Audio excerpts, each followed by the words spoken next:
Hi everybody and welcome to my Unruly Housewife channel. Now this is an impromptu, unscripted, weird video that I'm making for you because I have a top tip for defrosting parts of your freezer, and it's too good not to share it. And I've looked on Google and I can't find this tip anywhere else on the internet. It must be there somewhere, but I can't find it. So boom, this is the video. Give it a thumbs up if you like it. I'll ask you to do that now, get it out of the way. Please give it a thumbs up if you like it. Share it with your friends if you think it's a good idea.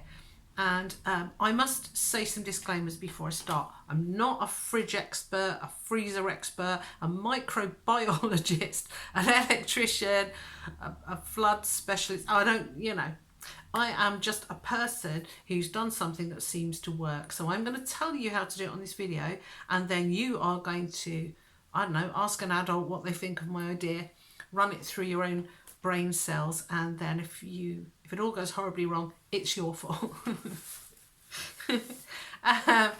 Okay, and when I show you what I use, don't just go, oh, that's it then, and switch off, because you need the benefit of the entire picture of what I've learned. So yeah, keep watching. All right, so what I use, the foundation of my method, is this is a wheat bag, the kind that you warm up to, you've got a neckache or something.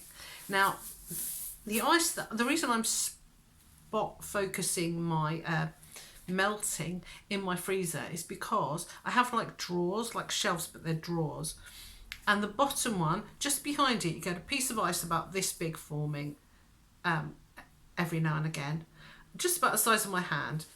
It's nowhere else, the rest of it's fine, but this chunk gradually grows until I can't get the drawer in properly. So what I do is I use this, I heat this up, I take the drawer out completely, and I heat this up in my microwave to the limit that it tells you on the thing, and then I double bag it in these thin bags. If I use a thick bag, it keeps, it insulates it too much, so I use these thin bags.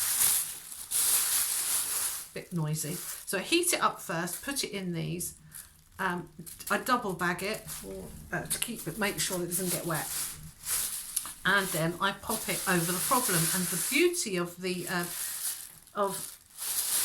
wheat bag is, stop rustling now. The beauty of the wheat bag is that you can totally form it to the shape of the ice that you're trying to melt. So if it's a long bit of along the back, you can do that. You can just form it to whatever shape you want so that it's directly covering the ice. And then about every 10 minutes I take it out of the bags too, obviously, reheat it, and then double bag it, put it back in.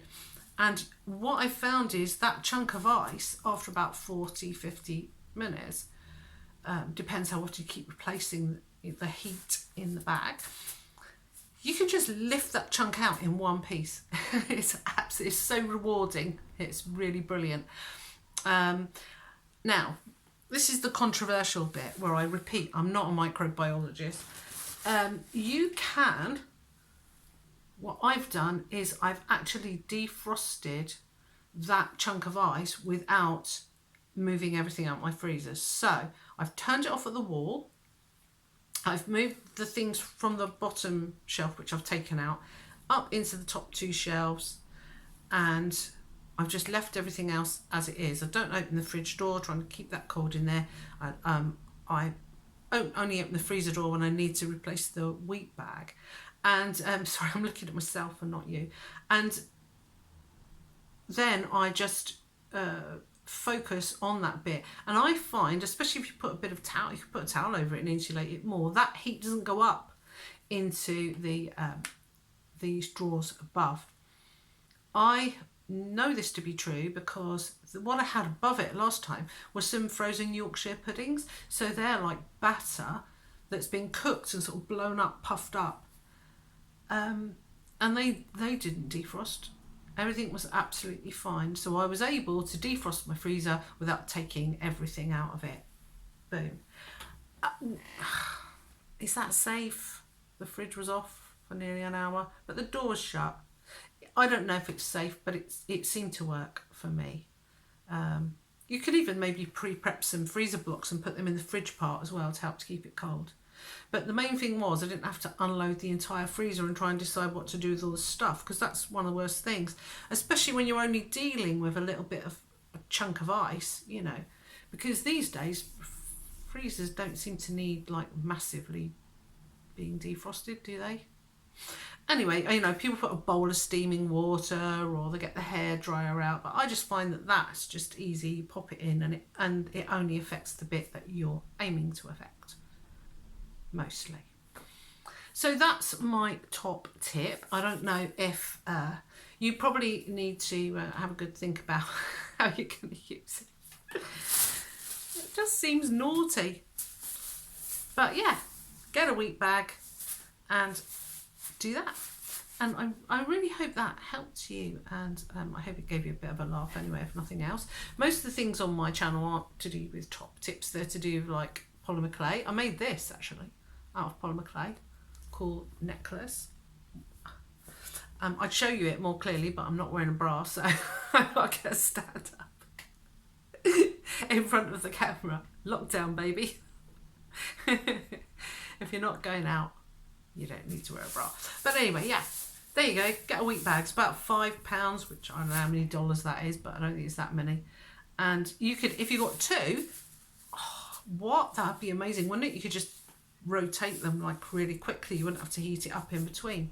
So that's another top tip. If you're going to do it, get two. All right, I've banged on enough. Do give me a thumbs up. Do share this if you think it works, and if you try it, tell me down in comments how it went, or just tell me down in comments how you are anyway, because I just love everyone who watches my channel. Thank you for watching. I love you all.